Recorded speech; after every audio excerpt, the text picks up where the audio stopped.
Hi everyone, welcome to this second part of this particular chapter. तो आज हम बात करने वाले हैं कि अगर ऐसा फ्री का प्रॉफिट मिलता है तो सब क्यों नहीं करने लग जाते हैं।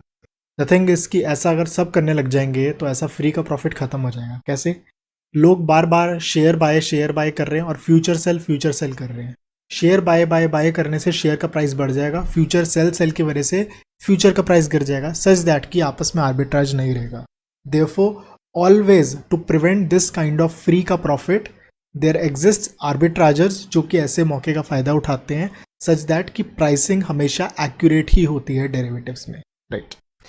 What are the two main problems related to forward contract? Forward contract को लेके होता है lack of liquidity. Let's say मैंने आपके साथ एक कॉन्ट्रैक्ट किया कि मुझे 3 महीने बाद ये बाय करना है। 1 महीने बाद मेरा मन किया नहीं यार मुझे इस कॉन्ट्रैक्ट से निकलना है, लेकिन आप निकलना नहीं चाहते, तो मेरे को एक और काउंटर पार्टी ढूंढना पड़ेगा जो कि ऐसा कॉन्ट्रैक्ट करने के लिए रेडी हो। That is very difficult. So liquidity की कमी है थोड़ी सी। Counter party default risk, even दो मैं शर्त जीत गया, हो सकता है आपको नहीं दे रहा पैसे, आपको नहीं, मैं शर्त मानता ही नहीं, कर लो जो करना है, तो उस केस में there is counter party default risk. In order to fix the above issue we pick up the forward contract. तो मैंने क्या किया, फॉरवर्ड कॉन्ट्रैक्ट को पिक किया, इसको स्टॉक मार्केट स्टॉक एक्सचेंज में कर दिया, जिससे क्या होगा, all the rules and regulations will be applied. कुछ उससे क्या होगा, एक फ्यूचर्स कॉन्ट्रैक्ट का बर्थ हुआ। ये रियल टाइम ट्रेडिंग, इसमें आप बाय सेल जितने मर्जी कर सकते हो। Every time there are buyers and sellers standing, ताकि आपको जब एंटर करना है कर लो कॉन्ट्रैक्ट में, जब एग्जिट करना है कर लो, any time any day you want. Also clearing house, exchange होता है क्लियरिंग हाउस, आपका काउंटर पार्टी क्लियरिंग हाउस और किसी और का काउंटर पार्टी पे क्लियरिंग हाउस। तो आप डायरेक्टली उस पर्सन से डील नहीं कर रहे, आप क्लियरिंग हाउस के थ्रू कर रहे हैं। अगर वो पर्सन डिफॉल्ट भी करता है तो clearing house will pay you. So इसमें काउंटर पार्टी डिफॉल्ट रिस्क भी वैनिश हो जाता है। बाद में जाके हम सीखेंगे कि फ्यूचर्स का और फॉरवर्ड का क्या डिफरेंस होता है। That is very important, right. Futures contract की बात करते हैं। लेट से एसबीआई का स्टॉक है 340 रुपीज़ रन कर रहा है और ये अलग अलग फ्यूचर्स के रेट चल रहे हैं। अगर आपको इस डेट वाला फ्यूचर चाहिए तो ये प्राइस है, इस डेट वाला फ्यूचर इस प्राइस पे, and all this things. And आपको इतना मार्जिन डिपॉजिट कराना पड़ेगा, 2 लाख मार्जिन।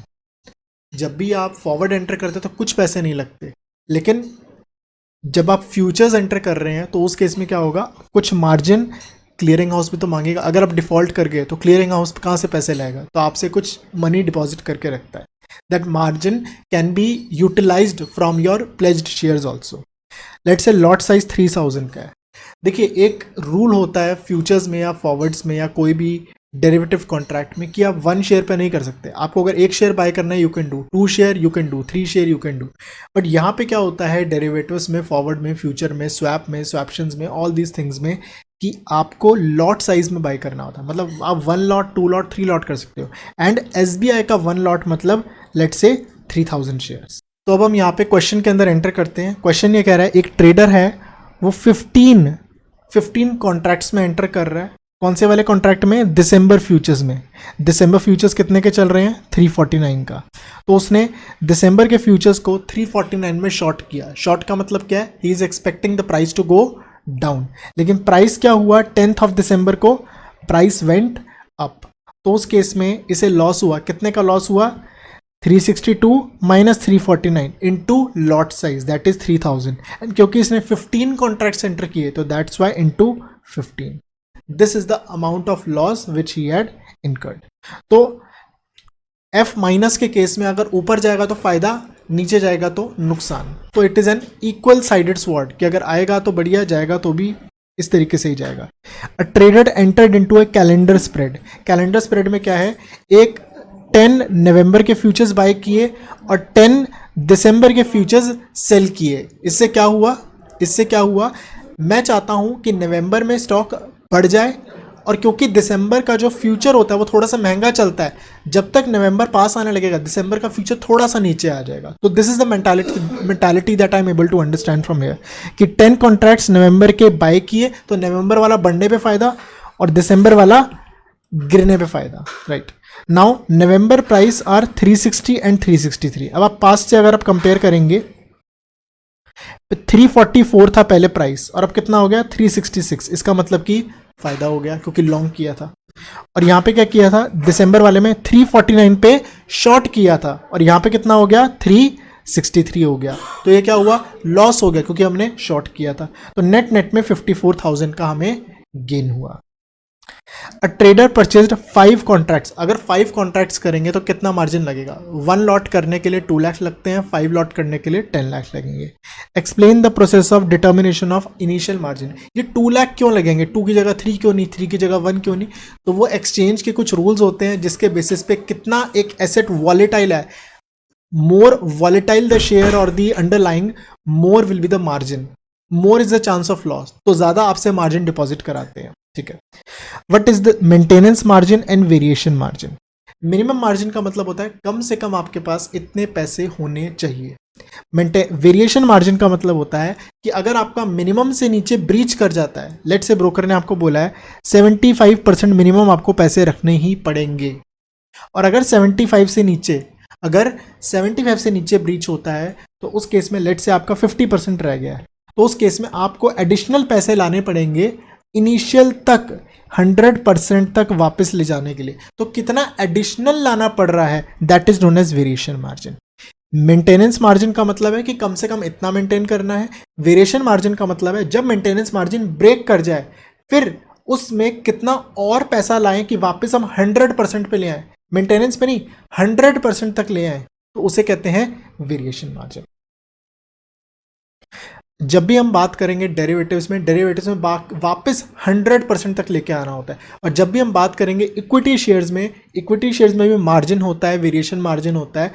तो इक्विटी शेयर्स में क्या होता है, हमें अगर वेरिएशन मार्जिन होता है वो वापस आपको मिनिमम आपको मेंटेनेंस तक लेके आना होता है, लेकिन डेरिवेटिव में वापस 2 लाख तक लेके आना होता है, right. With reference to the above questions, settlement price next day happens to be 340। Let's say अगले दिन ही सेटलमेंट और अगले दिन ही 340 रुपीज प्राइस हो गया, क्या प्रोसेस होगा मार्क टू मार्केट का। देखिए फॉरवर्ड का और फ्यूचर का यही सबसे बड़ा डिफरेंस होता है कि फ्यूचर में अगर आपको एक दिन प्रॉफिट हुआ, प्रॉफिट आपको नेक्स्ट डे क्रेडिट हो जाएगा, लॉस हुआ उसी दिन नेक्स्ट डे आपको देना पड़ेगा, लेना पड़ेगा, देना पड़ेगा। This is known as mark to market, right.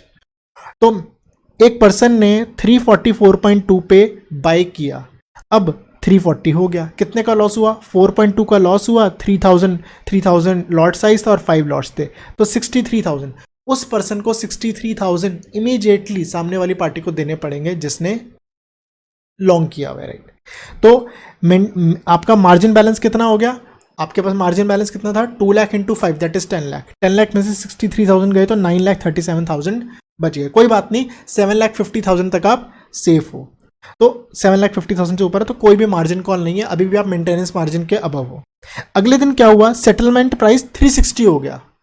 अब आप जो मेजरमेंट करोगे 344 से नहीं करोगे, अब आप मेजर 340 से करोगे। क्यों, अरे भाई यहां से लेके यहां तक की तो सेटलमेंट हो गई ना, अब यहां से मैं रेफरेंस देखूंगा अपना।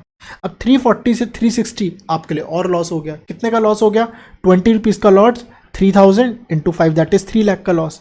तो इस केस में आपका लॉस हुआ प्रॉफिट हुआ, मैं देख लेता हूं, I think I misread hair.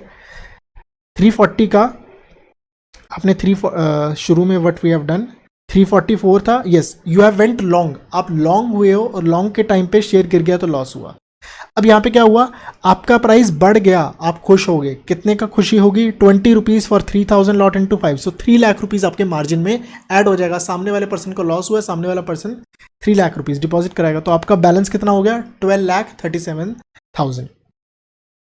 अब ऊपर का जो 2,37,000 है ये आप निकाल के घर ले जा सकते हो, ठीक है ना। लेकिन अभी हम ये मान रहे हैं कोई भी विड्रॉल नहीं हुआ है, इस तरीके से हम रख रहे हैं।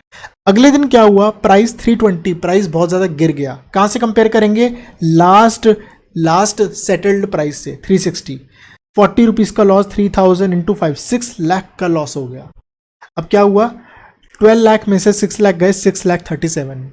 अब ब्रोकर मार्जिन कॉल बोलेगा कि आप एक्स्ट्रा पैसे लेके आओ, कितने पैसे लेके आओ, इसमें कुछ ऐसा ऐड करो कि वापस 10 लाख आ जाए, दैट इज 3,63,000, राइट। अगले दिन क्या हुआ, ट्रेडिंग आवर्स के बीच में ही हमने 350 रुपीज पे हमने काट दिया, 350 पे हमने काट दिया। 350 मतलब लास्ट हमारा 320 था और अब हमारा 350 हुआ। कितना हुआ, 30 रुपीज का बेनिफिट। कितने का बेनिफिट, 4,50,000 का बेनिफिट। तो हमारे पैसे कितने हो गए, 14,50,000। तो एक तो तरीका है देखने का कितना प्रॉफिट लॉस हुआ, शुरू की ट्रांजेक्शन देख लो। सबसे पहले हमने कब एंटर किया, सबसे पहले हमने 344.2 पे एंटर किया, और लास्ट में जाके हमने कब स्क्वायर ऑफ किया, 350 पे स्क्वायर ऑफ किया। तो कितना डिफरेंस हुआ, 7.8 का, 7.8 इंटू 3000 इंटू 5, 87,000। दूसरा तरीका थोड़ा सा मुश्किल है, क्या कि आपके पास आज कितने फंड्स हैं माइनस आपने कितने फंड्स डाले। 10 लाख आपने पहले डाले हुए थे और 3,63,000 आपने मार्जिन कॉल की वजह से डाले हुए थे। With both ways the answer will come same. इसके बाद क्या आता है, इसके बाद एक अलग क्वेश्चन है, उस क्वेश्चन को हम नेक्स्ट वीडियो में कवर करेंगे। Thank you, bye bye.